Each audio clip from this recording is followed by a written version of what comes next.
Subianto ketika peristiwa Lengkong ini terjadi. Beliau adalah letnan satu polisi militer, polisi tentara dari resimen 4 Tangerang. Di sebelahnya adalah adiknya yang justru masih taruna, yaitu Suyono. Jadi Kadek Taruna Suyono. Ini di bawah seperti dilihat betulnya makam Lengkong yang sekarang itu sudah banyak perubahan. Di sebelahnya itu adalah gambarnya perpisahan terakhir dari kakak tertua itu Pak Sumitro itu fotonya dengan di jendela stasiun di Paris. Karena bagi siapa yang akan berangkat ke Indonesia waktu itu naik kapal laut itu berangkat dari Eropa Barat, dari Paris khususnya itu menuju ke Italia. Dari Italia baru naik kapal lewat laut ke Indonesia. Nah itu adalah peristiwa di mana yang paling kanan itu adalah Subianto, adiknya Suyono, dan di bawah adalah di tengah adalah Pak Menteri dari Adik Kusumo. Jadi ini adalah berkaitan dengan keluarga yang dilihat pada foto sebelah kiri paling kanan itu adalah Pak Margono, jadi kakeknya dari ayahnya dari Pak Mitro bersama anak-anaknya. Nah itu yang paling kanan berdiri di atas adalah Presiden kita Prabowo Subianto. Jadi dalam pidato penjelasan beliau mengenai riwayat keluarga itu, beliau menjelaskan kenapa Pak Prabowo itu menggunakan nama Subianto. Seperti dilihat di foto atas itu, Pak Subianto itu gugur dalam peristiwa Lengkong. Akan kita ceritakan. Nah, sejarah daripada peristiwa Lengkong ini itu yang saya tahu sampai hari ini buku-buku resmi yang diterbitkan itu oleh Mayor Jenderal TNI R.A. Saleh, teman sekolah saya waktu saya ikut pendidikan sejarah. Beliau itu membuat buku ini. Sampai saat ini belum pernah saya melihat buku resmi lagi. Ada penulis-penulis lain yang terkait, tetapi buku resmi mengenai Akademi Militer Tangerang itu dalam peristiwa Lengkong baru ditulis oleh Pak Saleh ini. Ini sebelah kanan itu di foto atas itu adalah gedung peristiwa terjadinya peristiwa Lengkong itu, ya. Dan paling di bawah yang berwarna ini, yang saya beri warna ini adalah para taruna, bukan berkaitan dengan peristiwa Lengkong, artinya bukan taruna yang berangkat ke Lengkong, tapi taruna ini yang akan diberangkatkan ke Bandung. Nah, yang berdiri di sebelah kanan itu adalah Pak Danmawar sebagai komandan. Di bawah sebelah kanan adalah Pak Dan Yahya, Kepala Staf Resimen 4 Tangerang bersama Pak Simatupang. Ketika beliau berdua berkunjung berziarah ke makamnya Pak Subianto, teman. Yang atas adalah para perwira Resimen 4 Tangerang, beberapa orang di situ ada Pak Kemal Idris, ada Pak Taswin, dan beberapa orang lainnya. Nanti kita bicara. Slide. Nah, bagaimana terjadinya peristiwa Lengkong? Seperti telah saya sampaikan tadi, bahwasanya peristiwa Lengkong ini berkaitan erat dengan Akademi Militer Tangerang. Tapi tidak hanya Akademi Militer Tangerang saja yang terkait. Ada kantor penghubung tentara Jakarta. Kemudian selain itu juga ada kabinet Syahrir, karena waktu itu pemerintah sudah pindah ke Jogja, yang di Jakarta di bertempat Perlu di sini adalah kabinet Pemerintahan RI yang waktu itu dipimpin oleh Perdana Menteri Syahril. Jadi pada tanggal 23 Januari awalnya ada informasi intelijen yang diterima Letnan Kolonel Singgiri, Komandan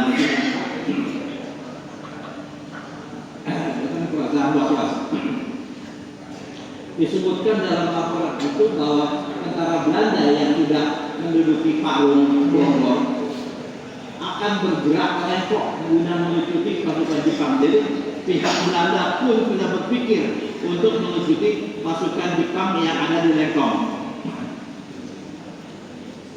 Dan mereka akan bergerak menuju tentunya juga kepada wilayah Tangerang yang ada resimen. Pak Singgih sebagai komandan resimen berpikir jika Lengkong dikuasai Belanda, maka jalan terbuka bagi mereka untuk menyerang kedudukan resimen 4 di Tangerang. Pak Singgih sejatinya sudah beberapa kali meminta kepada Kapten Ali, komandan tentara Jepang di Lengkong, untuk menyerahkan seluruh senjata kompinya. Namun selalu saat diminta, Kapten AB berkelit bahwa mereka tidak akan menyerahkan senjata itu tanpa seizin dan sepengetahuan pihak sekutu. Jadi Kapten AB ini adalah pimpinan kompi Jepang bukan di Jawa, tetapi di Indonesia Timur, ditempatkan di Jakarta untuk sementara sebelum dikembalikan ke tanah air ke Jepang. Jadi mereka itu dalam kesatuan lengkap dan persenjataan yang banyak itu terpikir dalam pemikiran sedikit untuk mengambil over, tetapi Dokter Pak AB itu ngotot. Pak AB Kapten AB itu ngotot. Nah, maka ditugaskanlah Mayor dan Bogor. Kenapa Mayor dan Bogor? Mayor dan Bogor ini ternyata pernah berhubungan kenal baik dan sebagai lulusan sekolah peta, beliau bisa mengerti bahasa Jepang dan pandai berbahasa Jepang tentunya untuk memimpin operasi pelucutan senjata ini. Jadi maksudnya baik-baik. Pada hari Jumat tanggal 25 Januari 2009 pukul 14 siang, 3 truk bermuatan puluhan kadet, ya, utamanya kadetnya banyak sekali yang diikut bergerak dari halaman Akademi Militer Tangerang menuju Lengkong. Ketiga truk ini diiringi oleh 2 jeep tulisan 8 pembela India dan ex-tentara Inggris. Jadi ada usaha-usaha dari pihak Resimen 4 untuk melibatkan bekas atau tentara India yang membela sekutu. Karena adanya kata-kata dari Kapten AB bahwasanya penyerahan senjata ini hanya dimungkinkan dengan melalui proses melalui sekutu. Para perwira terdiri dari Mayor dan Bogor, ya, kemudian Mayor Wibowo Budiman yang telah saya sebut tadi sebagai anggota kantor penghubung, kemudian Letnan 1 Sugianto. Nah ini yang tadi kita sebutkan. Makasih. Polisi Tentara Resimen 4 dan Letnan 1 Sutopo juga dari polisi tentara. Nah, dia tentara Inggris yang dilengkapi seragam resmi, nggak tahu caranya bagaimana. Pokoknya ada 2 jeep dengan mereka berpakaian pasukan tentara sekutu Inggris. Merupakan bagian dari tim pemuslihat pihak TKR agar pihak Jepang percaya bahwa upaya pelucutan tersebut dilakukan atas sepengetahuan pihak sekutu. Setelah tiba, Mayor dan Bogor didampingi seorang penerima, rupanya membawa penerima juga, dan Mayor Wibowo tadi telah saya sebutkan, dan seorang serdadu India langsung masuk ke markas Jepang. Di sana mereka terlibat dalam suatu perundingan yang alot dan sedikit panas dengan Kapten AB dan beberapa perwiranya. Sementara para pimpinan berunding, para kadet yang di luar, ya, dipimpin oleh Letnan 1 Sugianto dan Letnan 1 Sutopo, itu mulai bergerak menuju barak-barak militer. dan mulai mengumpulkan senjata yang akan dibawa tangga. Mereka menyetujui sekaligus mengangkut senjata dan mengumpulkan di tengah lapangan. Ini kira-kira gambarnya yang pada saat ini diteliti oleh Pak Saleh. Itu parkir di sebelah timur, kemudian dengan berjalan kaki para kadet itu masuk ke dalam daerah markas Jepang. Pada saat itu, kalau lihat fotonya juga, ada beberapa gedung yang diperuntukkan bagi pasukan darat Jepang itu. Tentunya sekarang sudah berubah ya, tetapi kira-kira seperti inilah. Yang nomor 12 itu adalah markas tempat perundingan. Jadi dan Babot itu pergi ke tempat perundingan itu. Sedangkan yang tempat lain itu adalah markas tempat secara Jepang. Jadi senjata itu diambilkan dan dikumpulkan di nomor 10 itu. 10 tumpukan tempat senjata itu. Demikianlah kira-kira sampai dengan ketika senjata sudah terkumpul, maka dimintakan supaya truk bisa masuk ke dalam lapangan. Setelah terkumpul 2 tumpukan senjata, seorang kadet kemudian diperintahkan untuk memanggil masuk truk. Baru saja truk bergerak ke arah halaman markas, tiba-tiba terdengar tembakan. Rentetan dari arah markas. Dari mana tembakan ini? Kemungkinan besar senjatanya adalah sebuah senapan mitrailleur dari seorang perwira Jepang. Gara-gara tembakan inilah segala sesuatunya menjadi berbalik, tidak membutuhkan buat rombongan para karet dan tentara India itu. Para perwira Jepang sontak balik menyerbu. Mereka yang tadinya sudah pasrah seperti seolah-olah nurut kepada pihak yang akan mengambil koper senjatanya, menemukan kembali kekuatannya dan bergerak secara beringas. Para kadet yang hanya bersenjata senapan kuda buatan Itali, ada yang mereka membawa senjata dari akademi militer, yaitu tipenya adalah Van Licker Carcano. Itu ada senjata perang dunia pertama, senjata yang didapat dari polisi Jakarta.